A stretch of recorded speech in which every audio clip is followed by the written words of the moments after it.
Assalamu alaikum dear students. Welcome to today's session of digital learning. Our today's English lesson is about a 12-year-old girl whose name is Sarah. Sarah Bennett is different from other girls of her age. But how is she different? She is different because she is suffering from cerebral palsy. Cerebral palsy is a disorder which affects the functioning of the brain. It is a disorder caused due to the brain damage which affects the person's ability to move his muscles properly. So Sarah was unable to walk and talk properly. Due to this disorder, Sarah was unable to learn many new things.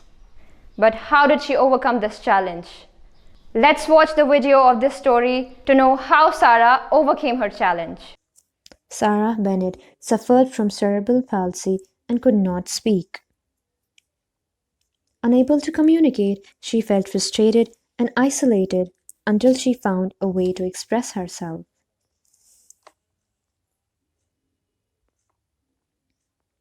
A woman named Mrs. Brady had come to the house twice a week to give Sarah exercises, and she used to talk about other children she worked with. These children had never seemed real to Sarah. She had never seen any children like herself. No one, perhaps not even her parents, expected her to grow up properly. Surely she would just go on making those noises, saying "ah" when she tried to talk. She would watch the world around her without ever really being a part of it. She would shudder inside when she heard the noises, but no words at all that came out. Sometimes she would put her head down on the tray of her wheelchair and cry. At school, she had learned to talk with symbols. The thoughts and feelings she had hidden inside herself could come out because, as her teacher said, symbols do what talking does. Sarah's teacher made a symbol board for her to use at school. Sarah chose the symbols herself from a set of printed symbol stamps. These were sticky on the back. Her teacher stuck each one onto an empty square on the board until most of the squares were covered.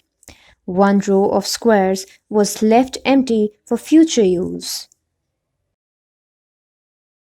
When Sarah had first brought symbols home from school, her mother had decorated the kitchen walls with them so that they could practice together.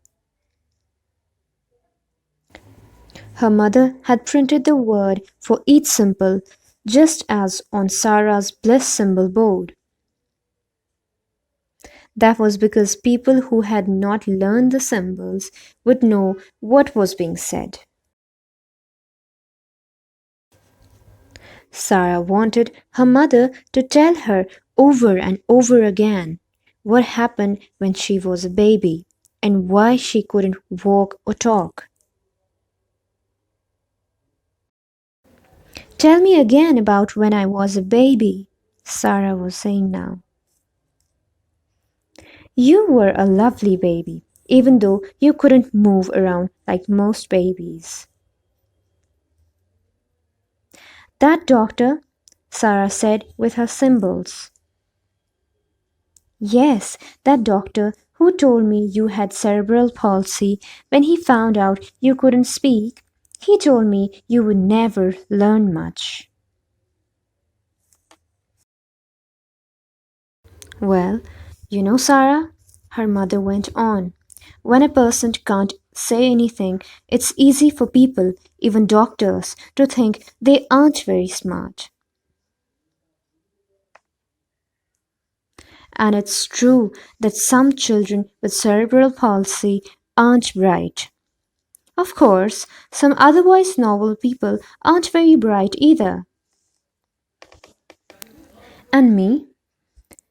You seemed pretty smart to us, but we weren't sure what you could do." "And look, Mama," Sarah pointed. I can say almost anything I want with symbols. Yes, you had the words in your head all the time. So this was Sarah's story. I hope you have enjoyed and understood this lesson. And let me tell you the moral of this story. It is, if you are determined to do something and you work hard for it, then nothing can stop you from achieving it. With this, I end today's English learning lesson. If you have any queries or you have any questions, you can text me on my mailing ID, which is ufaq.banday@kashmirharvard.org. I hope to see you next time. Till then, Allah Hafiz.